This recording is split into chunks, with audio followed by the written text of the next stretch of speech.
경락의 어떤 구조를 살펴보면요. 우리가 12정경과 기경팔맥이라고 해서 이 두 가지가 양대산맥으로 볼 수 있습니다. 12정경은 우리 몸의 오장육부를 흐르는 12개의 선이에요. 오장육부면 11개인데 왜 한 개 더 있어요? 네, 눈에 보이지 않는 한 개가 더 있는 거예요. 물론 이거 말고도 삼초라든지 뭐 심포가 우리 몸에서 정확한 장기가 없다라고 말하는 거지만 더 중요한 건 이것들이 흐르기 때문에 우리 몸이 운행이 되는 거죠. 네. 그래서 12정경이 그럼 뭐냐? 우리 몸에 있는 12개의 경락이라고 하잖아요. 경맥을 의미하는데요. 이 경맥이 장기와 같이 간다라고 보시면 돼요. 그래서 직접 연결이 장기까지 되어 장기에 뿌리를 두고 있다고 했잖아요. 뿌리를 두고 나오는데 그 직접 연결이 되는 아이들이 12개인 거예요. 장기에 직접 연결되는 거. 기경팔맥은 뭐예요? 12정경이 흐르는데 이게 문제가 생겼을 때 문제 해결해야 되죠. 맞잖아요. 그래서 락맥과 같은 그런 팔맥을 두는 거죠. 그래서 우리가 제일 중요하다고 여기는 게 인맥, 동맥. 인맥, 동맥이 하는 일은 뭐냐? 상체를 세우는 거예요. 세워야 머리가 여기 있잖아요. 그렇죠? 그래서 우리 12정경이 흐르는 방향성이 상하인 것도 몸을 세우기 위해서예요. 진짜 과학적이에요. 알면 알수록. 그렇죠? 그래서 현대적인 관점에서는 경락이 보여요. 근데 사실 보이지 않는다고 생각하죠. 근데 왜 안 보이냐면 피부 겉면에서는 보이는 게 없잖아요. 근데 피부 속을 봤더니 프리모관이라는 게 있더라라는 거 이따 설명해 드릴게요. 그래서 눈에 보이지 않는 경락 어떻게 믿을 수 있냐는데 엄청나게 많은 연구 결과들이 나오고 있습니다. 그래서 이제 통합의학적 연구에 따르면요. 우리 몸에 근막 체계, 근육 체계 요거 있죠. 그 다음에 어떤 그 신경의 전기적 신호 전달 체계와 경락의 체계가 거의 일치하더라. 이런 논문들이 나오고 있습니다. 너무 멋있죠?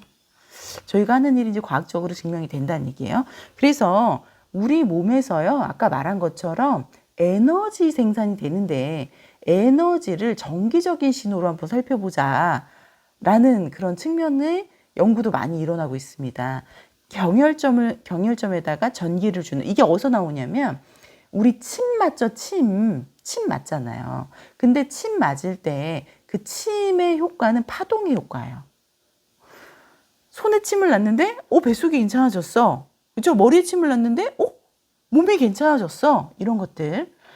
그걸 거기다 침을 놔서 약간 비틉니다. 그럼 파동이 생겨요. 방방방방방방 하고 이 파동이 몸 전체 12정경을 훑고 지나가고 기경팔맥을 통해서 소통이 일어납니다. 그러니까 결국 경락에 의해서 우리 몸이 운행이 되어질 수 있게 하는 게 침의 효과인 거죠. 그래서 현대 과학적으로 풀어보니까 이 침이 파동의 효과더라. 근데 파동을 쉽게 주는 건 전기거든요.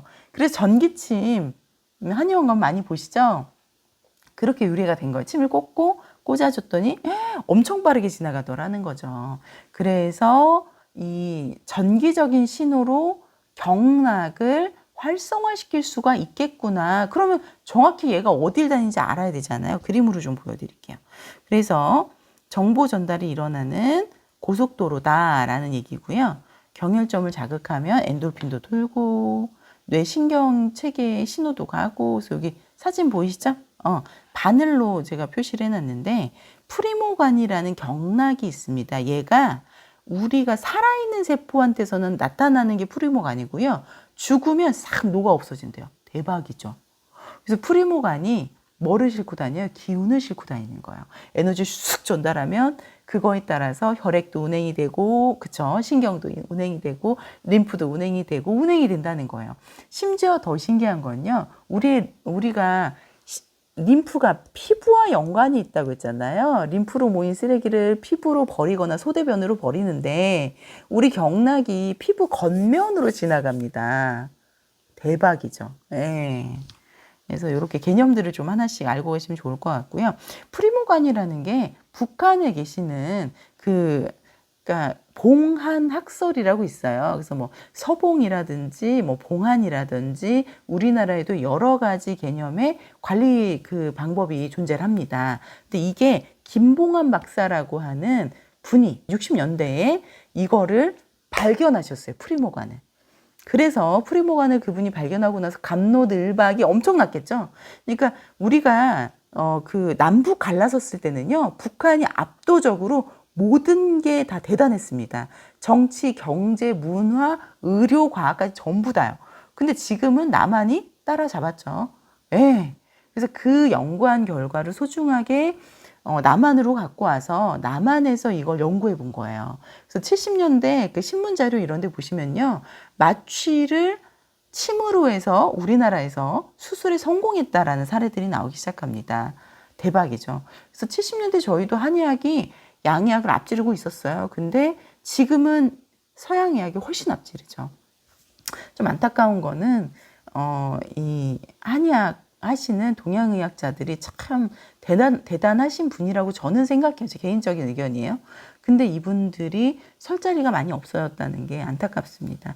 여러 가지 뭐 법 제도적으로도 응급이 아니면은 뭐 우리가 인간에게 시술하는 게 금지되어 있을 정도로요. 안타깝죠?